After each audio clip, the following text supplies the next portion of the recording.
एक आप लोग के मैसेजेस लेकर अदील एक बार फिर से आपकी खिदमत में हाजिर है. उम्मीद करता हूँ सब खैरियत से होंगे, सुबह का आगाज अच्छा हुआ होगा और आप लोगों का वीक भी अच्छा गुजर रहा होगा. It's nice, not as cool a morning as it was yesterday here in Karachi, but I hope कि आपके रिस्पेक्टिव शहरों में मौसम जो है वो अभी भी जेंटल होगा, काइंड होगा. बाय द वे, इस इख्तिताम हफ्ता से कराची समेत पूरे पाकिस्तान में जो है वो काफी जबरदस्त एक और बारिश, जालाबारी, बर्फबारी, सबकी लहर जो है वो आ सकती है. So hope you guys are prepared for it. This could be the last wave of the winters 2024. So yeah, and after that we welcome Ramzan Kareem. Very nice. चलें जी, 7:20 हो चुके हैं एंड गुड मॉर्निंग दोस्तों ने प्रोग्राम शुरू किया. अगर आपको प्रोग्राम में पार्टिसिपेट करना है तो फिर आप मुझे ट्वीट कर सकते हैं with the hashtag sunrise with Adeel. मिलते हैं आपसे थोड़ी देर बाद. आतिफ की आवाज प्रोग्राम में हमने शामिल की है. दिस इज अभी तारों से खेलो.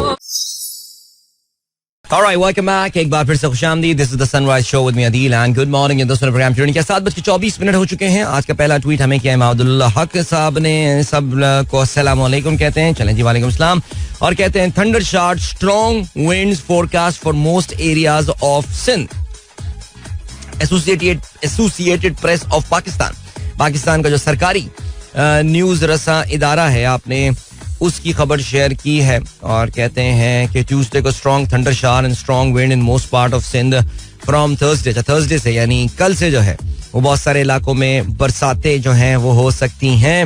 एंड या चलें जी, thank you for sharing that news. इसके अलावा जावेद साहब ने खबर शेयर की है. Alleged Red Army faction member held after 30 years. All right. 65-year-old was tracked down on Monday evening in the Berlin district of Kreuzberg. A second person whose identity blah blah blah blah blah without allegedly being part of the far left armed group which terrorized Germany for decades. अच्छा जी, ये basically जो खबर जावेद साहब ने share की है, ये Germany की एक सेकेंड वर्ल्ड वॉर के बाद इनका एक फार लेफ्ट, और जब फार लेफ्ट से जब बात होती है ना तो फिर उससे मुराद होती है हम कम्युनिज्म की बात कर रहे हैं, यानी इंतहाई बाईं बाजू की तंजीम की जो है वो बात की जा रही है. और ये कोई डेनियला किएट नामी खातून है जिन्हें गिरफ्तार किया गया है. सो या, thank you for sharing this news. I really don't no कि इसका जर्मन की पॉलिटिक्स में क्या इम्पैक्ट होगा या क्या सिलसिला होगा, बिकॉज दिस ऑर्गेनाइजेशन हैज, जिसका नाम है red army, it is not there for a very long time now because I don't hear about it anymore. I mean, communism in Germany, yes, socialism is pretty prevalent in most part of Europe, लेकिन communism per se is almost dead. चलें जी, आगे बढ़ते हैं. अजहर महमूद की आज birthday है. ये याद दिलाया हमें डॉक्टर जीशान बेग ने.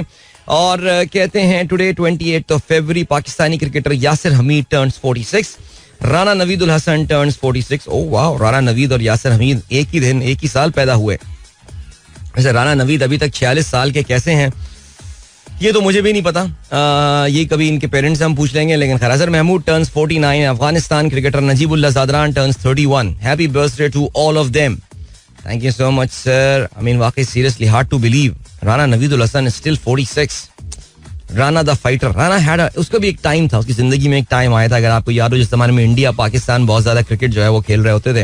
राना नवीद निकाल लिया करता था विकेट यार, कभी ना कभी. अच्छा जी, वकार अहमद साहब कहते हैं अल्हम्दुलिल्लाह I am improving my daily activity day by day and have lost 15 kgs in the last 2 months. Wow, now I am 3rd on the February challenge chart. Amazing यार, आप तो छाए हुए हैं. और आपने, वकार अहमद साहब जो हैं वो इस वक्त हमारे एक्टिविटी चैलेंज में 3रे नंबर पर आए हुए हैं. और अगर हम अपने कोर लिसनर्स की बात करें तो फिर वो 2रे नंबर पर मौजूद है, बिकॉज ये एंड्रियास तो पता नहीं खैर कौन है. मोहसिन अजहर साहब हस्ब मामूल नंबर 1 पर हैं इस वक्त, बिकॉज अब सिर्फ एक दिन रह गया इस एक्टिविटी चैलेंज का. वकार अहमद साहब 6,66,000 स्टेप्स लेकर जो है वो 2रे नंबर पर मौजूद हैं. बिलाल अहमद जो हैं उनको इन्होंने पीछे छोड़ दिया है. मुस्तफ़ा साहब हैं, एंड देन कम्स जावेद साहब एट नंबर 6 और नंबर 5 परहैप्स. इसके अलावा तौसीफ अहमद साहब ने भी जो है वो 5 लाख से ऊपर स्टेप्स लिए हुए हैं. एंड देन रेहान मोहसिन जिनके 5,07,000 स्टेप्स हैं. So yeah, that makes up 500,000 club of our pacers activity challenge. Not bad. Alright, चलें जी, ग्रेट. और क्या सीन है, आगे बढ़ते हैं भाई. Faheem Ali Khan, thank you so much, बहुत शुक्रिया. और आपने जो दुआ मांगी है, बेसिकली वो दुआ है जो कि सूरह अल कमर की आयत नंबर 10 है, मेरे रब मैं बेबस हूँ तू मेरी मदद फरमा. बहुत शुक्रिया भाई, आमीन सुम्मा आमीन. और वाकई बहुत ही आजिज़ी की ये दुआ है. और इस वक्त तो कुछ मुल्क का हमारा हाल ऐसा ही है कि वाकई बड़ी बेबसी की सी फीलिंग आ रही है, लेकिन अल्लाह ताला इंशाल्लाह हमारी मदद फरमाएंगे और मदद इंशाल्लाह दूर नहीं है. देखते रहिए आप. आगे बढ़ते हैं जी. जीशान बेग कहते हैं the Russian government has approved 6-month ban on the export of gasoline from the 1st of March. यानी 1 मार्च से जो है वो रूसी गवर्नमेंट ने तेल की कीमतों में इजाफा, तेल की अपनी जो तेल की कीमतों में इवेंचुअली इजाफा होगा. और उसकी वजह यह है कि रशियन गवर्नमेंट जो कि अच्छा अभी भी पाबंदियों के बावजूद भी एक सर्टन या मखसूस मार्केट को जो है वो ऑयल एक्सपोर्ट कर रही थी, उनको जो है उन्होंने ऑयल अब जरा बेचना जो है वो बंद कर दिया है. उन्होंने कहा है कि जी हम एक्सपोर्ट्स को जो है वो उसको बंद कर रहे हैं बिकॉज रूस की जो अपनी मार्केट है उसकी प्राइस को स्टेबलाइज करने के लिए. अच्छा, इंटरनेशनल ऑयल प्राइसेस में इनके इस ऐलान का बहुत ज्यादा कोई फर्क तो पड़ा नहीं है, और लेकिन आने वाले दिनों में देखते हैं कि क्या रहता है सिलसिला, इसका क्या फर्क पड़ेगा जब इंटरनेशनल मार्केट से कुछ सप्लाई, रूस वैसे ही अब बहुत लिमिटेड क्वांटिटी ऑफ ऑयल जो है वो एक्सपोर्ट करता है, लेकिन उसका इम्पैक्ट जो है वो क्या पड़ेगा. जाहिर है ये एक स्ट्रेटेजिक मूव भी हो सकता है, और स्ट्रेटेजिक मूव इस तरह हो सकता है कि इंटरनेशनल ऑयल प्राइसेस जो है उसको बढ़ाकर अमेरिका में इन्फ्लेशन में इजाफा किया जाए ताकि जो बाइडेन को इलेक्शन से पहले जो है वो और तकलीफ पहुंचाई जाए. लेट्स सी क्या होता है. अच्छा जी, और क्या सीन है.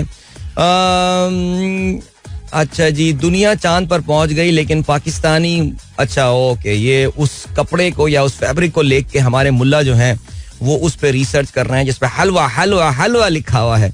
और मुबश्शिर नसीर साहब कहते हैं we are at the right place in the world, nature keeps things in balance. Oh absolutely, बिल्कुल जी. और ये जो पूरा मामला हुआ है, खैर बहरहाल इस पे जरा हम एहतियात करते हैं. आपको पता है कि इस पे जरा बोलते हुए भी जो है ना वो डर लगता है.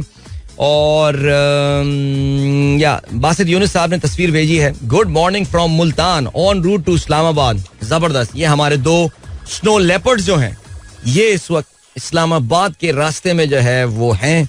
कल शाम को कराची से निकल गए थे इन्होंने, यानी अब से कोई तकरीबन 45 मिनट पहले मुल्तान जो है वो क्रॉस कर लिया है. So they are close to around कोई I think 5-6 hours from Islamabad, which is quite cool man. जबरदस्त. Have a safe journey. जाइए आराम से सो जाएं, किसी भी चीज का ख्याल ना करें, सोएं, आराम करें, बिकॉज अगले 3 दिन जो है या 4 दिन मैं बोलूंगा इन लोगों की नींद काफी डिस्टर्ब होने वाली है.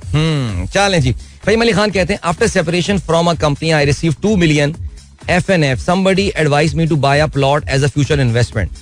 I attended a session of a company that deals with houses and plots. On their advice, I bought a plot in 2019 located in DHA 2. As per their commitment, I should have possession in January 22, but I still haven't completed the demarcation work. I'm following up with them, but the builder is not giving the deadline. My hard-earned money has been almost drowned. Please advise me how to get this through. यार ये तो भाई आप एक ऐसे बंदे से ये बात पूछ रहे हैं फहीम अली खान जिसको 25 साल से इंसाफ नहीं मिला. आपको तो भाई सिर्फ 2 साल हुए हैं. इसलिए मैं बोलता हूँ हमेशा ये प्लॉटो श्लॉटो के चक्करों में मत पड़ा करो यार. देखो फहीम भाई, सॉरी मैं आपकी बात नहीं कर रहा. आगे भी इस तरह के लोग आएंगे ना जिनकी हार्ड अर्न मनी जो है, हार्ड अर्न मनी जिनकी जो है वो अपनी वो इन प्लॉटों के चक्करों में, इन डेड एसेट, इन मुर्दा एसेट्स में जो है वो लगा रहे होंगे और उनको रिटर्न में कुछ भी नहीं मिल रहा होगा, सिर्फ इंतजार इंतजार इंतजार. तो इसलिए इन चक्करों से बच के रहें यार. पाकिस्तान में ये बहुत गलीज काम है ये जो प्लॉट्स और रियल स्टेट वाला, इसलिए just stay away from it यार. बाकी फहीम देखो 2-3 चीजें आती हैं. मामला DHA का है. मसला ये DHA आप जाएंगे तो वो तो आपको पता है कि हाकिमीन है, वो तो आपसे कुछ इस तरह शायद लिफ्ट भी नहीं कराएंगे, आपसे बात भी नहीं करेंगे. कहाँ कंप्लेंट की जा सकती है. नैब एक तरीका होता है, अगर आप उस सोसाइटी के और लोगों को जमा करें और अपना एक प्रेशर ग्रुप बनाएं और नैब में जाएं और एक लिख कर दें उनको दरख्वास्त. अब मुझे नहीं पता आपका बिल्डर कौन है, ये लिखनी चाहिए थी. इंपॉर्टेंट बात आप बताइए मुझे. अगर वो सिविलियन है तो शायद कुछ उम्मीद है, लेकिन सिविलियंस में भी ये होता है कि आपको पता है कि ये जो रियल एस्टेट वाले लोग हैं ये पॉलिटिकली बहुत पावरफुल लोग हैं, इनके खिलाफ आप कुछ भी नहीं कर सकते आप. और दौर भी इन लोगों का पिछले 2-2.5 साल से इन्हीं लोगों का दौर चल रहा है और अगले शायद 1.5-2 साल भी इन्हीं का दौर चल रहा होगा. तो इसलिए भाई मैं सिर्फ आपके लिए दुआएं खैर कर सकता हूँ फिलहाल. और मैं आपको ये बता सकता हूँ कि आप नैप जाइए, कंप्लेन करके आइए. इवन मुझे पता है वहां कोई घास नहीं डालने वाला. आपको FIR करा दी आपने, कोर्ट कचहरी के चक्कर में रुल जाएंगे. ये है भैया. तो बाकी आगे के लोगों के लिए यही मशवरा है, इन चक्करों में ना पड़े. ये प्लॉट और ये बंगलो वगलों के चक्कर में ना करें यार. इतनी अच्छी अच्छी इन्वेस्टमेंट इस थकी हुई इकोनॉमी में भी आपके पास इन्वेस्टमेंट की बहुत अच्छी अपॉर्चुनिटीज हैं. कल का मेरा यूट्यूब शो अगर आप देखते तो हमने स्टॉक मार्केट पे फिर एक बार तफसील से बात की है. अल्लाह ताला सबके हक में आसानियां पैदा करे. आपको लिए चलते हैं, अभी ब्रेक की जाने. मिलेंगे आपसे इस ब्रेक के बाद. Don't go anywhere and keep listening. या वेलकम माय गाइस, एक बार फिर से आपको खुशामदीद कहते हैं. सनराइज शो में अदील की आवाज आप तक पहुंच रही है. गुड मॉर्निंग दोस्तों. प्रोग्राम शुरू किया 7:39 हो चुके हैं और हमारे दोस्त साकिब शान साहब ने एक तस्वीर भेजी है जिसमें कराची के एक मसरूफ इलाके में 2 होर्डिंग्स लगी हुई हैं. और मैं ब्रांड्स का नाम नहीं ले रहा, लेकिन बड़ी ब्रांड्स हैं. एक हमारी लोकल ब्रांड है, एक इंटरनेशनल ब्रांड है, और दोनों ने जो है वो रोमन उर्दू में अपनी होर्डिंग जो है वो लिखी हुई है. और इनका ये कहना है कि ये इश्तिहार उर्दू रस्मुल खत में क्यों नहीं बनाए. अच्छा, मुझे याद है साकिब साहब 1990 के कोई इख्तितामी सालों की ये बात है, 1990 की दिहाई के, जिस जमाने में ZTV मुकम्मल तौर से जो है वो छा चुका था. और पाकिस्तान टेलीविजन को इस बात का एहसास हुआ था कि यार वो इस जंग में बहुत पीछे रह गया है. तो उस जमाने में जो भी PTV के MD हुआ करते होंगे, चेयरमैन हुआ करते, उन्होंने कहा यार PTV को जरा हम रीडिफाइन करते हैं. और वो बहुत सारे नए प्रोग्राम्स उस जमाने में जो है ना वो स्टार्ट किए गए थे. And some of them were good programs, no doubt about that. लेकिन एक जो बड़ी वाज़ेह तब्दीली उस वक्त पाकिस्तान टेलीविजन में नजर आई थी, वो ये नजर आई थी कि उर्दू को रोमनाइज करके लिखना शुरू कर दिया गया था. और उस जमाने में क्योंकि मैं मैगजीन्स बहुत पढ़ा करता था और हमारे यहाँ एक अखबार जहां आया करता था और हम बड़े शौक से पढ़ा करते थे, बड़ा अच्छा अखबार हुआ करता था. आज तक चलता है वो, लेकिन अब हम पढ़ते नहीं है. हमारी दादी मरहुमा जो है उनके लिए खास तौर से आया करता था. और जब भी वक्त मिलता था हम भी टीवी लाउंज में पढ़ा होता था, हम भी पढ़ लिया करते थे. तो मुझे याद है कि उसमें शोबिस के सफ़े में एक साहब ने इस जो ये एक नई रीत चल पड़ी है कि ये जो रोमन उर्दू में लिखना शुरू कर दिया गया था, ये मैं आज से कोई तकरीबन 30 साल पहले किया, तकरीबन कोई 27-28 साल पहले की बात कर रहा हूँ. उसको उन्होंने शदीद क्रिटिसिज्म का निशाना बनाया था. बल्कि मेरे ख्याल से वो शोबिस का सफा नहीं था, वो कुछ सोसाइटी या कुछ अदब के हवाले से सफा था. जी हाँ, बिल्कुल. और उसमें कोई अदीब थे जिन्होंने लिखा था कि ये एक ऐसे दौर के आगाज में अब हम दाखिल हो रहे हैं कि जहाँ पे आपको लगेगा ये कि जो उर्दू रस्मुल खत है ये आहिस्ता आहिस्ता नापैद होता जाएगा. और ये उस वक्त लगी थी प्रोडिक्शन. हमें लगा था कि शायद थोड़ा सा ओवर कर दिया उन्होंने ये बात. मुझे याद है जब मैं IB आया था तो मैंने ये नोट किया था कि यहाँ पे काफी सारे मेरे जो क्लास फेलोज थे ये उर्दू भी लिखते थे, तो ये अपनी रोमन अल्फाबेट्स में लिखा करते थे. और मैं बड़ा उन पर तरस खाया करता था कि यार ये बच्चे इतना भी नहीं पढ़ पाए कि ये उर्दू हुरूफ तहज्जी जो है वो लिख सकें. बट बदकिस्मती से ये अब एक रियलिटी बन गई है. और बहुत सारे मुल्क जो हैं वो देखें, बहुत सारी जबानों ने तो किया यही है कि उन्होंने अपने हुरूफ तहज्जी जो है उसको तो उन्होंने लैटिनाइज कर ही दिया है, रोमनाइज कर दिया है. तुर्क जबान जो है वो इस हवाले से एक मशहूर जबान है.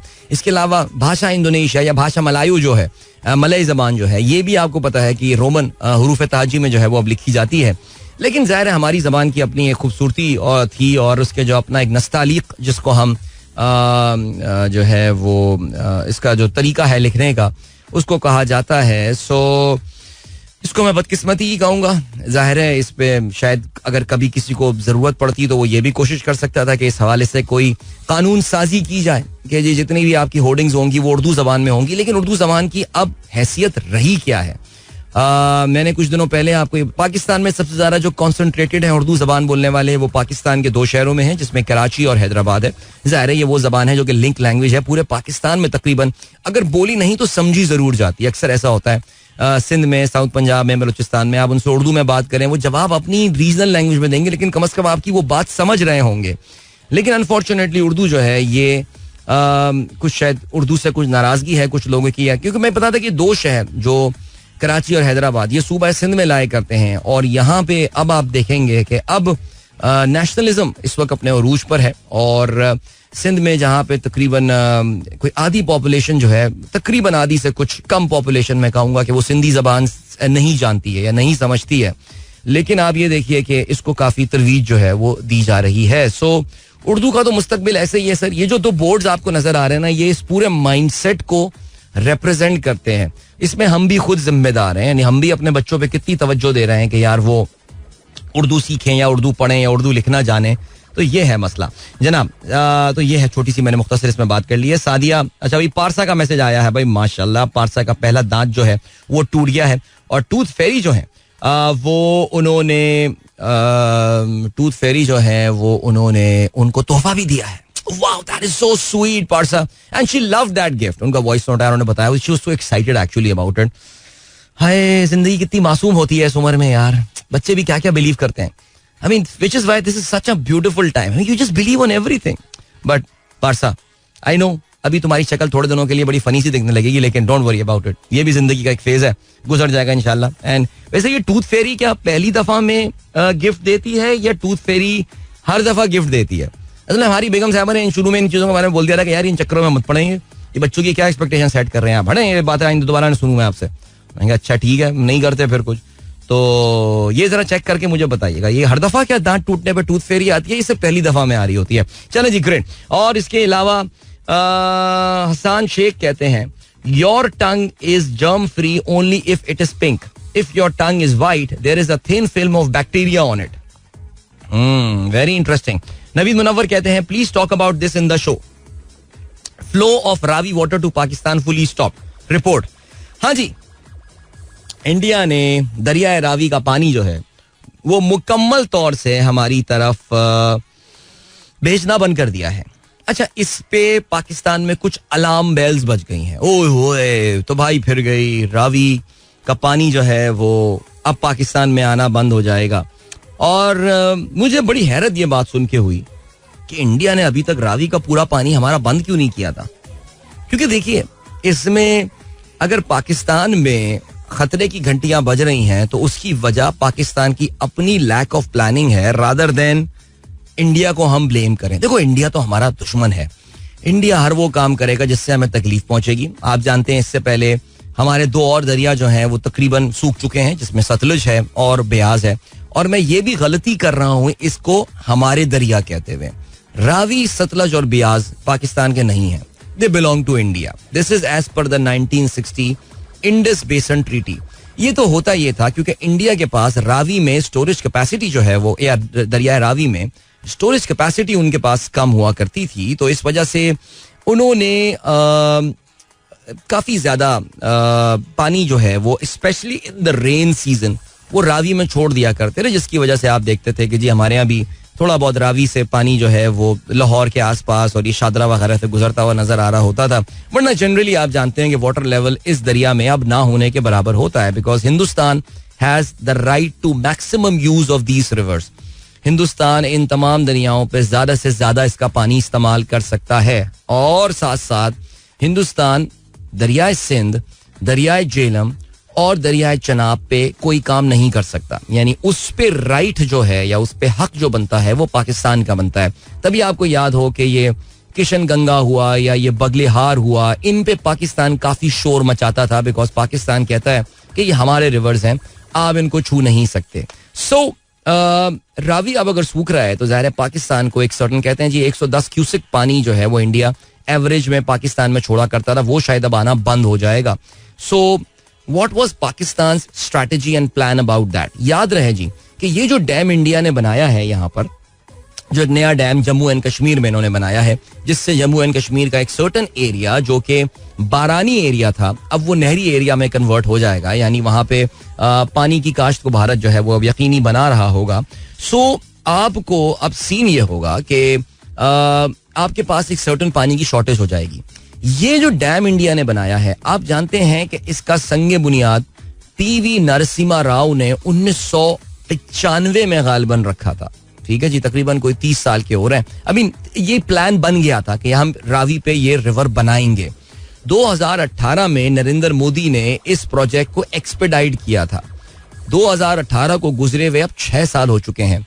What was Pakistan's plan about it? क्या हम ये समझ रहे थे कि इंडिया अच्छे बच्चों की तरह बिहेव करके आखिर में हम पे तरस खा के ये बनाना छोड़ देगा कि नहीं छोड़ यार, इवन दो रिवर तो मेरा है लेकिन फिर भी यार पड़ोस में गरीब देश रहता है यार, उसको मैं पानी दूंगा? Absolutely not.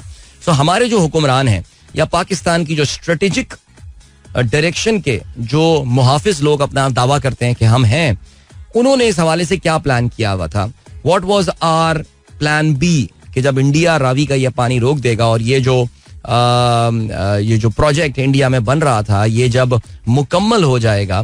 Bye the way, if you want to search about it, it is called Shahpur Kandi barrage. Okay जी, ये जो शाहपुर कंडी बराज जो है, जो अब मुकम्मल होने को आ रहा है, क्या जब ये मुकम्मल हो जाएगा तो फिर हम कितना पानी, पाकिस्तान जो अपना लॉस ऑफ वाटर होगा समर में, how will we be making up for that. हमने भी पाकिस्तान में ये कह देना कि हमने डैम्स नहीं बनाए, ये गलत बात होगी. आई थिंक एक डैम ऐसा है जो अब तक बड़ा डैम बन जाना चाहिए था, विच वॉज भाषा डैम, लेकिन पाकिस्तान ने इस दौरान कुछ अपने hydro electricity project and all ये सारे बनाए हैं. बल्कि मैं आपको ये बताता चलूं that a lot of hydro electricity project are in pipeline, which is why मैं बहुत परेशान हो रहा हूँ जब मैं ये बात सुनता हूँ कि जी सोलर के हवाले से एक बहुत बड़े बड़े प्रोजेक्ट लगाए जा रहे हैं साउथ पंजाब में, सेंट्रल पंजाब में, मिडल ईस्ट से ताल्लुक रखने वाले ग्रुप्स को जो है वो जमीनें दी जा रही हैं. Pakistan is going crazy about solar. I really don't understand why we are doing that, because Pakistan की ऑलरेडी एक बहुत बड़ी हाइड्रो कैपेसिटी जो है वो अभी ऑनलाइन आने वाली है. I mean seriously, like tomorrow I will be heading towards the Kaghan valley and वहां पे सूखी किनारी जो है it will be commission pretty सून. अभी मैं कोई 4-5 आपको हाइड्रो इलेक्ट्रिसिटी पावर प्लांट जो है वो गिनवा सकता हूँ जो कि पाकिस्तान के बहुत जल्दी ऑनलाइन आने वाले हैं. बादशाह तो खैर बहुत देर की बात है और बहुत दूर की बात है अभी, अल्लाह अगर हमारी जिंदगियों में मुकम्मल हो जाए वो. लेकिन उसके अलावा अगर आप देखें तो ये कोई ऐसी, मुझे नहीं पता कि why is this a big news. Ravi हमेशा से इंडिया का रिवर था, उनकी मर्जी, वो उसके साथ जो करना है वो करें, ठीक है जी. वो उस पे इन्होंने शाहपुर कंडी ब्रिज जो है ये बना दिया है और अब जो है वो ये जम्मू एंड कश्मीर में शाहपुर कंडी और जम्मू एंड कश्मीर और पंजाब की बॉर्डर पे जो है ये लोकेटेड है. तो अब इंडिया इसका पानी जो यूज कर रहा है, तो सवाल ये पैदा होता है कि वो 1150 क्यूसिक्स ऑफ वाटर जो पाकिस्तान आया करता था जनरली समर्स में, how are we going to make up for that, what was our planning. ये सवाल कोई वापडा से पूछे. अभी आई होप हमारे दोस्त नवीद साहब ने ये सवाल पूछा था. I hope this answer is clear to you. हम नहीं चलते हैं आपको ब्रेक की जाने, मिलेंगे आपसे इस ब्रेक के बाद. Don't go anywhere and keep listening. Welcome back guys, एक बार फिर से आपको खुशामदीद कहते हैं. This the sunrise show with me Adeel. अच्छा भाई, काफी सारे जवाब मेरे पास आए हैं टूथ फेरी के हवाले से. तो मेरी जितनी गलत फहमियां थी टूथ फेरी के हवाले से वो ठीक हो गई. मैं समझता था टूथ फेरी एक दफा आती होगी, लेकिन कोई इंतहाई फारिग फेरी है यार, हर दांत टूटने पे आती है, मुझे पता चला. तो मुझे मुस्तफा ने भी बताया और उसका भी ये कहना है tooth Pheri comes every time and gives you gift. अच्छा ओके. इसके अलावा पीर जहीर साहब ने मिस कॉल मारी है मुझे.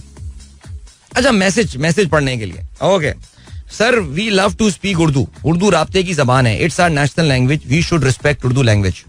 Thank you so much sir, बहुत दुरुस्त बात आपने फरमाई है. अच्छा जी, डॉक्टर हमारे एक दोस्त हैं, उनका डॉक्टर साहब, उनका कहना यह है कि रावी जब सूख जाएगा तो ये तो रियल स्टेट के लिए बहुत सी जगह मिल जाएगी. Sir already Ravi urban development project, आपको पता है इमरान खान साहब का एक बड़ा प्रीमियर ये प्रोजेक्ट था और आप जानते हैं कि उसी प्रोजेक्ट की वजह से काफी सारे लोग उनसे नाराज भी हो गए थे, जो इस वक्त ज़ाहिर है आपको पता है उनकी मुखालफत में इस वक्त पीक पर हैं. लेकिन बहरहाल, अच्छा जी, फरहान रजा कहते हैं भाई हर दफा आती है टूथ फेरी और हमारे यहाँ तो दांत एक का टूटता है, चॉकलेट दोनों को खिलानी पड़ती है. ओहो हो, टूथ फेरी, वेरी नाइस. इसके अलावा माहम का मैसेज आया है, दिस इज माहम हेयर. आज मेरी दोस्त मरियम आसिम भी आपको सुन रही है, उसको भी आपका प्रोग्राम बहुत पसंद है. Can you please send her some good wishes. Hello Mariam Asim, मेरी तरफ से आपको बहुत सारी गुड विशेस. ऑलराइट, और खुश रहिए, आप माहम की फ्रेंड हैं, सो दैट्स वेरी नाइस. चलो जी, गुड. अब जल्दी से हम आज की अखबारात में शामिल अहम खबरों पर नजर डालते हैं. शायद आप लोग आज को महसूस हो रहा हो कि मैं जरा धीरे धीरे और आहिस्ता से बोल रहा हूँ. So yes, you are right, I am really not putting a lot of pressure on my vocal cords. यार कल हुआ ये, कल रात का जो मेरा यूट्यूब प्रोग्राम था ना, एक तो प्रोग्राम बहुत लंबा खींच गया और फिर उसमें कल का प्रोग्राम बहुत इंटेंसिव प्रोग्राम था. I mean there was so much information in that. यानी सम टाइम ऐसा होता है ना कि when you finish your program you actually feel proud of it कि आज मैंने बहुत जबरदस्त इंफॉर्मेशन शेयर की है. I really don't know why you guys miss out on that program. मैं इसलिए नहीं कह रहा बिकॉज वो मेरा अपना प्रोग्राम है यार, but there are some very good facts and information which is discussed. कल हमने इंडिया के हवाले से बड़ी तफसील से बात की. We talked about the Patanjali, इनका, इसके अलावा मुस्तफा कमाल की ऑडियो लीक की, lot of topic that I can not cover in my radio shows, they are there. Stock market पे कल की गुफ्तगू बहुत अच्छी थी. सो बहरहाल जी, आगे बढ़ते हैं. और क्या सीन है? No decision on SIC seats as national assembly meets tomorrow. PPP, PMLN and MQM challenge allocation of seats to PTI SIC alliance. Argue it is not a parliamentary party. ECP takes up party's challenge before original SIC please. यानी हुआ ये कि देखिए इस वक्त फिर वही बात है कि पाकिस्तान तहरीक इंसाफ के जो बदतरीन दुश्मन तरीन लोग हैं वो भी ये कह रहे हैं कि यार ये ना करो, PTI को उनकी जो मखसूस नशस्तें हैं वो दो और आगे बढ़ो. यानी लेकिन डिसाइड ये किया गया है कि PTI को अभी देखो वही बात है कि ये पूरा का पूरा, क्योंकि सारा सिस्टम आपको पता है कि ये एक जिस सोच पे खड़ा हुआ है उसमें अभी तक PTI या SIC जो भी आप बोलें उनकी मुश्किलात अभी फिलहाल कम करने का उन्होंने डिसाइड किया नहीं है कि यार ये मुश्किलात इनकी कम होंगी. अवाम के मैंडेट की तो आप रहने दें बात, वो तो कोई बात कर ही नहीं रहा है उसकी.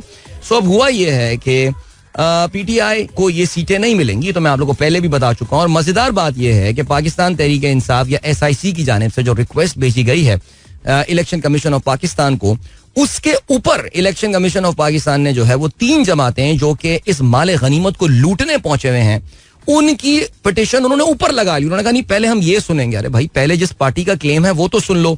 लेकिन देखिए मैं आपको पहले ही बता रहा हूं पाकिस्तान में इस वक्त जो कुछ हो रहा है ये तमाम के तमाम मामला at the end of the day supreme court of Pakistan पहुंचेंगे. और आपको पता है कि वहां पे भी गालो हुई है. सो और वहां पे क्या सिलसिला चल रहा है ज्यादा मैं बोलूंगा नहीं, बिकॉज आपको पता है कि सिचुएशन क्या है. सो चलें, एक्सप्रेस की आज की लीड क्या है? कौमी असेंबली इजलास, वजीर आजम की सदर को दोबारा एडवाइस. सदर आरिफ अलवी फर्ज नहीं निभा रहे, उन पर आइन तोड़ने के 2 मुकदमात होंगे. आईनी जिम्मेदारी पूरी ना की तो स्पीकर पूरी करेंगे बिलावल. अच्छा, बिलावल के कहने से तो खैर इस वक्त तो बिलावल, जरदारी, नवाज, शहबाज जो बोलेंगे वो पाकिस्तान का आइन है. लेकिन पाकिस्तान के आइन में कहीं पर भी ये चीज नहीं है कि एक इनकम्प्लीट हाउस में जो है वो आप किस तरह बुलवा सकते हैं कौमी असेंबली का इजलास. लेकिन खैर चलें जी आगे बढ़ते हैं. कहते हैं जी इजलास का नोटिफिकेशन आज. अच्छा, कहते हैं निगरान वजीर आजम ने आईनी डेडलाइन के बाद कौमी असेंबली सेक्रेटेरिएट को भी इजलास तलब करने का इख्तियार दे दिया. यानी अब नौबत ये आ गई है कि काकड़ जैसा आदमी भी जो है वो आईनी इख्तियारात किसी को दे सकता है. इस वक्त पाकिस्तान में इस वक्त जो तारीख रकम की जा रही है ना, ये कभी ना कभी तो ये सेटअप आके हिलेगा जाहिर है. और जब ये माजी में लोग देखेंगे तो फिर वो कहेंगे कि यार ये हमने क्या कर दिया इस मुल्क के साथ. सीरियसली स्पीकिंग, यानी मैं तो बड़ा हैरान होता हूं कि सदर अलवी पर आर्टिकल 6 लगाने की बात हो रही है. कोई 50-60 आर्टिकल 6 लगे हैं पिछले 1 साल तो लगा लें अगर आप पाकिस्तान में आइन टूटने के ऊपर. बट बहरहाल आगे बढ़ते हैं. फजलुर रहमान कहते हैं सदारती इलेक्शन का बॉयकॉट, सिस्टम चलने वाला नहीं, किसी सियासतदान के जेल में रहने का मुखालिफ हूं. आगे बढ़ते हैं जी. शाइस्ता खान अब्बासी कहते हैं अवाम में इंतखाबात से मायूसी, हुकूमत चलाना बहुत मुश्किल होगा. बाबर अवान कहते हैं स्पीकर का कौमी असेंबली का इजलास बुलाना आइन तोड़ने के मुतरादिफ है. और इसके अलावा 190 मिलियन पाउंड इमरान और बुशरा पर फर्द जुर्म आयद, सदर ने इजलास ना बुलाकर ठीक किया. बानी PTI का ये कहना है. मुस्तफा कमाल, यार कल क्या कमाल ऑडियो जो है ना मुस्तफा कमाल की जो है ना वो लीक हुई है. कहते हैं नून लीग ने कहा PP कहती है मुत्तहदा का मैंडेट जाली है, उसकी हमें जरूरत नहीं है. ये तो मजेदार बात तो की नहीं ना. मजेदार बात यह है कि नून लीग और पीपल्स पार्टी भी ये बात मान रहे हैं कि उनका 50 से 60% जो मैंडेट है वो जाली है. यानी इस वक्त पाकिस्तान में जो हुकूमतें हैं वो सब मान रही हैं, जितने हुकूमत के ये पार्टनर्स हैं वो सब मान रहे हैं कि उनके मैंडेट की जाली होने की रेंज 50 से 100% तक है. तो आप जरा सोच सकते हैं कि इस मुल्क में क्या हो रहा है. और क्या सीन है जी. Pakistan credit rating high risk CAA3 बरकरार की गई है. मुतनाज़ा इलेक्शन, कमजोर हुकूमत, बर वक्त नया IMF मुआहिदा करने में दुश्वारी का सामना होगा. ये देख लें जी. मूडीज ने पाकिस्तान के हवाले से एक बहुत परेशान, प्रोग्राम में हम जिक्र भी करते हैं, पाकिस्तान के हवाले से एक परेशान कुन रिपोर्ट जो है पब्लिश की है. आई वॉज क्वाइट सरप्राइज कि कल प्रो या एंटी डेमोक्रेसी जो इकोनॉमिक्स के कुछ लोग हैं उन्होंने इस रिपोर्ट को भी पॉजिटिव लाइट में, यानी क्या मस्बत रिपोर्टिंग की है उन्होंने, इसकी भी छा गए हैं भाई. अभी लिए चल देते हैं आप लोगों को टाइम चेक और कमर्शियल ब्रेक की जाने. मिलेंगे आपसे इसके बाद. Don't go anywhere and keep listening. हुआ क्या माय गाइस, एक बार फिर से आपको खुशामदीद कहते हैं. This is the sunrise show with me Adeel and good morning. In this program अभी ट्यून इन किया. चलें जल्दी से खेलों के हवाले से बात करते हैं. और HBL PSL का जिक्र ऑफ कोर्स आजकल सरे फहरिस्त रहता है. HBL PSL का जो लाहौर लेग है वो अब पहुंच गया है अपने इख्तिताम पर.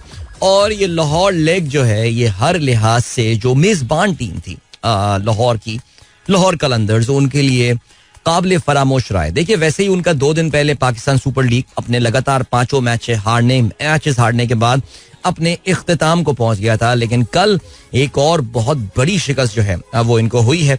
मेरे ख्याल से अपने इब्तिदाई 6 मैचेस में से 6 मैचेस हार जाना, this could be one of the worst starts, could be one of the worst stats for any team in Pakistan Super League. Check करना पड़ेगा मुझे, बिकॉज देखो हमारे यहाँ ऐसी टीमें हैं, यानी कोयटा ग्लैडिएटर्स अपने बदतरीन टाइम पे नहीं जीत पा रही थी, उनका बदतरीन टाइम अभी तक ही चल रहा था. कराची किंग्स से पूरी मुझे उम्मीद है कि वो भी अपने पहले 6 में से 6 मैचेस जो है वो हार चुकी होगी. हो सकता है 2 सीजन पहले उनके साथ ऐसा ही कुछ हुआ हो मेरे ख्याल से, लेकिन फिर भी मुझे जरा चेक करना पड़ेगा. लेकिन हुआ ये कि कल जब मैच खेला गया Multan Sultan against the home side Lahore Qalandars, उसमें लाहौर कलंदर्स के खिलाफ पहले बैटिंग करते हुए Multan Sultan put up a mammoth total 214 run 4 खिलाड़ियों के नुकसान पर बेहतरीन इनिंग का मुजाहरा किया उस्मान खान ने. यार वैसे उस्मान खान का मैं बयान पढ़ रहा था, उसने शायद 2 दिन पहले ये बात की थी कि HBL PSL में मैं एक और सेंचुरी स्कोर करना चाहता हूं, and the dude came so close to scoring a century. Usman ने बनाए 96 रन 55 गेंदों पे, जिसमें 11 चौके और 2 छक्के जो हैं वो शामिल थे. So well done to Usman. और Usman Khan is a 28-year-old right-handed batsman, wicket keeper batsman from Karachi. और इवन दो ये अक्सर टॉप ऑर्डर्स पे खेल रहे होते हैं, लेकिन यहाँ पे ही केम 1 डाउन और इन्होंने एक बेहतरीन इनिंग आके खेली. रीजा हेंड्रिक्स जो है उन्होंने 40 रन बनाए 27 गेंदों पे. रीजा इज काइंड ऑफ क्या कहते हैं, रीजा इज काइंड ऑफ एक ऐसा प्लेयर है जो चिप इन करता रहता है खामोशी के साथ, बेहतरीन. अच्छा जी, आखिर में एक कैमियो खेला इफ्तिखार ने. 18 गेंदों पे 40 रन जो है वो उन्होंने बनाए, जिसमें 2 चौके और 3 छक्के शामिल थे. Shaheen Shah Afridi got 2 wickets for his 39 runs that he has given. और यार वैसे बाकी seriously I mean this Lahore Qalandar side जाहिर है उसमें हारिस रऊफ मौजूद नहीं है. आपको पता है कि उनका HBL PSL तो अपने इख्तिताम को पहुंच चुका है because of the injury that he sustained in the last game against Karachi. I think it was the last game और लास्ट टू लास्ट गेम मेरे ख्याल से. लेकिन बहरहाल हुआ ये है कि जी उसके बाद ये, अच्छा जब लाहौर कलंदर्स की मैंने ये टीम देखी भी थी, जब इनकी पूरी ड्राफ्टिंग कंप्लीट हो गई थी एंड ऑल, उस वक्त देख के ही लग रहा था कि यार this is a very weak bowling lineup, ये काफी कमजोर बॉलिंग लाइनअप है. और one big disappointment for Lahore Qalandar this season would have been Sikandar Raza. I mean Sikandar Raza आप जानते हैं कि इस वक्त जिम्बाब्वे के जो खिलाड़ी हैं वो काफी अच्छा T20 खेल रहे हैं, but he has been pretty disappointing this time. लेकिन बहरहाल चलें जी, लाहौर कलंदर्स के हवाले से हम बात करते हैं. लाहौर कलंदर्स ने इस मेमथ टोटल को चेस करते हुए they were pretty bad. I mean, they were never in the chase for sure. उनकी पूरी टीम सिर्फ 17 ओवर्स में 154 रन बनाकर आउट हो गई. हाईएस्ट रन गेटर रहे रासिफान डेडूसन, जिन्होंने 22 गेंदों पे 30 रन बनाए, 1 छक्का और 1 चौका इसमें शामिल था. और उसके अलावा 31 ने हाईएस्ट रन गेटर थे साहबजादा फरहान, जिन्होंने 21 गेंदों पे 31 रन बनाए. 23 रन बनाए फखर जमान ने. Fakhar Zaman has been a flop in this HBL PSL as well. So इसके अलावा कोई भी नोटवर्दी टोटल इनकी जानिब से नहीं रहा. The entire team got out on 154 and the tormentor in chief was Usama Mir. कल उसामा मीर ने 6 खिलाड़ियों को आउट किया. हमने परसों ही बात की थी कि Arif Yaqoob became the first 5 wicket haul वाले bowler in this HBL PSL, और उसामा मीर अगले ही दिन जो है वो 6 विकेट लेने में कामयाब हो गए. इस वक्त तक का ये बेस्ट बॉलिंग फिगर है इन दिस टूर्नामेंट. और अगर हम बात करते चलें अब तक की जो हाईएस्ट विकेट टेकर की, तो उसामा मीर और Mohammad Ali, both of them belong to Multan Sultan. Both of them are there with 13 wickets each. Mohammad Ali की तो in fact average is just 11. Usama Mir की average is around 14. Shaheen Shah Afridi is number 3 with 9 wickets. अगर हम batting के हवाले से बात करें तो Babar Azam is there at the top. He has got a century to his name as well. 330 run Babar Azam के हैं. Rasifan Dedusan has got 300 and Reza Hendricks has got 286. So 2 South Africans making up the top 3 in this list. और yes, ये हो गया सिलसिला. तो HBL PSL के 2 शहरों के इब्तिदाई 2 शहरों के जो राउंड्स थे वो अब मुकम्मल हो चुके हैं. That means this tournament now moves to Karachi and Rawalpindi. Karachi में आज एक्शन में कराची अपनी एंट्री जो है वो मार रहा होगा इस टूर्नामेंट में. आज शाम को 7 बजे कराची किंग्स का मुकाबला इस्लामाबाद यूनाइटेड से होगा. ज़ाहिर जहां पे आप में से थोड़े लोगों के लिए इसमें एक एक्साइटमेंट का सबब भी होगा, वहां पे ये बात भी आप लोग को याद रखनी है कि आज ट्रैफिक का शदीद मसाइल जो हैं वो हो सकते हैं. याद रहे जी, this match starts at 7 PM. तो इसका मतलब ये कि तकरीबन ये 4, 4:30 बजे, 5 बजे के आसपास जब ये टीमें ट्रैवल कर रही होंगी तो उस वक्त शार फैसल जो है वो भी बंद की जाएगी. और उसके अलावा टीमों का ये बंद करने के अलावा और भी कुछ जो है वो तकलीफ आपको होगी, बिकॉज कुछ रोड्स जो हैं वो भी बंद कर दी जाती हैं स्टेडियम के अराउंड. तो you will have to manage your journey. Make sure before you head to the road today, आप अपने गूगल मैप्स जो हैं जरूर चेक कर लीजिएगा for the traffic and all. तो Karachi Kings is going to take on Islamabad United. याद रहे जहां पे एक जगह इस HBL PSL में 2 टीमें मुल्तान सुल्तान और लाहौर कलंदर्स अपने 6 मैचेस खेल चुकी हैं, वहां पे कराची किंग्स ने अपने सिर्फ 3 मैचेस खेले हैं. और इसकी रीजन यही है कि मुल्तान सुल्तान और लाहौर कलंदर्स अपने जो होम लेग के मैचेस हैं वो पूरे कर चुके हैं. इनफैक्ट लाहौर ने एक गेम जो है वो तो, बल्कि वो मुल्तान और लाहौर मुल्तान ये वाला जो है सिलसिला ये तो पूरा हो भी चुका है. इनका आपस में होम अवे मैच भी हो चुका है. अब ज्यादातर मैचेस में जो आपको नजर आएंगी टीमें वो कराची किंग्स और इस्लामाबाद यूनाइटेड होंगी. Islamabad United has played 4 games only. अपना 5वां गेम वो आज खेलेंगे. कराची किंग्स अपना 3रा गेम आज खेल रहे हैं और कल ही वो अपना 4था गेम जो है वो अगेंस्ट कोयटा ग्लैडिएटर्स जो है वो खेल रहे होंगे. सो Yelp, if you are a Karachi fan, this tournament has been pretty okay so far. I mean, Karachi has shown some promise. 3 matches उन्होंने खेले हैं, 2 जीते हैं, 1 वो मैच हारे हैं. एंड टीम में कुछ कहना चाहिए कि दम नजर आ रहा है इस बार, इसमें कोई शक नहीं है. चलें जी आगे बढ़ते हैं. और क्या सीन है, और ये सीन है कि जरा फुटबॉल के हवाले से बात कर लेते हैं. कल इंग्लिश प्रीमियर लीग का भी मैच खेला गया और Manchester city travel to Lutan और इस मैच में सिटी को 2 के मुकाबले में 6 गोल से कामयाबी हासिल हुई. आज रात को जो मैचेस होने वाले हैं उसमें Chelsea will be hosting Leeds United and this of course is the FA cup round 5. और ये जो लूटन का और मैनचेस्टर सिटी का बाय द वे गेम हुआ था, this was also an FA cup game. I need to take a break now. Catch you after this. Alright guys, you guys must have realized in my last link that I am on my vocal cords break giving stuff and all. I mean, मेरे पास I had 2 choices in my life. एक ये था कि मैं आज छुट्टी कर सकता था और अपने vocal cords को ब्रेक दे सकता था, बिकॉज देखो यार मैंने आप लोगों को बताया और शायद जिन लोगों को पता ना हो मैं लोगों को बताता चलूं कि so there will be no show for the next 2 days. So this is my last show of the week. आज मेरे इस हफ्ते का आखिरी प्रोग्राम है, बिकॉज मैंने आपको बताया था I'm heading for a snow expedition जो कि आज इस्लामाबाद हम रवाना हो जाएंगे इंशाल्लाह. कुछ दोस्त हमारे जो हैं वो ऑलरेडी रास्ते में हैं, पहुंचने वाले हैं.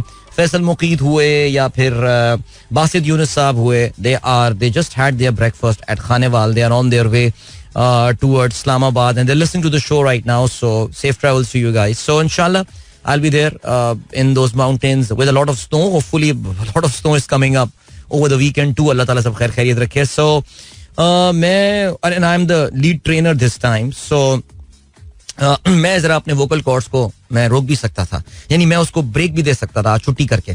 कल रात एक तो बहुत ही अग्रेसिव सा यूट्यूब शो भी हो गया और फिर आज ये रेडियो शो भी चल रहा है. सो द इशू इज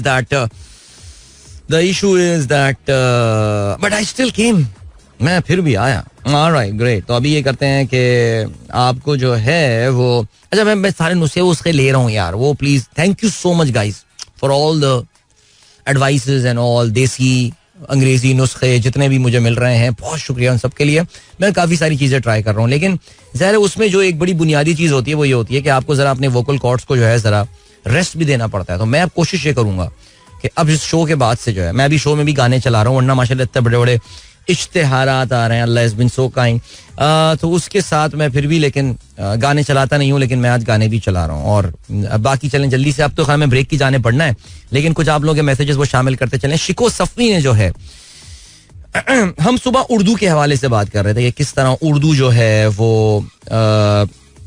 बिल्कुल अपने इस वक्त कम से कम लिखने के लिहाज से जहाँ तक बात की जा रही है वो तकरीबन अपने इख्तिताम पे जो है ना वो पहुंच रहा है. लेकिन उस पे आपने दाग देलवी का एक शेर जो है, एक शेर किया है और कहते हैं, नहीं खेल ए दाग यारों से कह दो, नहीं खेल ए दाग यारों से कह दो कि आती है उर्दू ज़बां आते आते. क्या बात है यार, दाग देलवी क्या शायर थे, मुश्किल शायरी करके गए.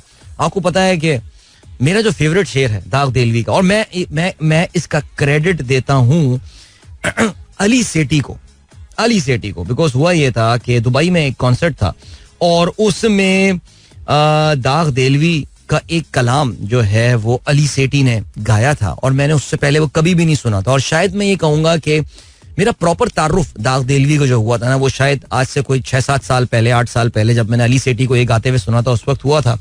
और उसका जो एक शेर मुझे इतना फिट लगा था ना यार, और शायद मैं पहले शामिल भी कर चुका हूँ. दी शब वसल मुअज्जन ने अज़ां पिछली रात, दी शब वसल, यार मेरे साथ ज्यादती हो रही है. दी शब वसल मुअज्जन ने अज़ां पिछली रात, हाय कम वक्त को किस वक्त खुदा याद आया. ब्रेक, मिलते हैं आपसे इसके बाद. Don't go anywhere, keep listening. अच्छा, ये आप लोगों के बेहतरीन असरार पे मैं आप लोगों को इजाजत लेता हूँ बिकॉज मेरे पास you guys are so kind. मेरे पास तकरीबन आधा दर्जन मैसेज अभी है जिसमें उन लोगों का है कि वो अल्लाह के बंदे घर जा. ठीक है, तो मैं ऐसा करता हूँ, घर जाता हूँ और मैं आराम करता हूँ. आराम क्या करता हूँ यार, दोपहर में अभी फ्लाइट है तो निकलना है इस्लामाबाद के लिए. सो सीन ये है कि इंशाल्लाह फिर आप लोगों से होपफुली मंडे मॉर्निंग ही मुलाकात होगी फ्रॉम इस्लामाबाद. इंशाल्लाह अपना ख्याल रखिएगा, इंशाल्लाह तब मिलेंगे. Till then good bye, God bless, अल्लाह हाफिज एंड पाकिस्तान जिंदाबाद. This is Mira FM 107.4.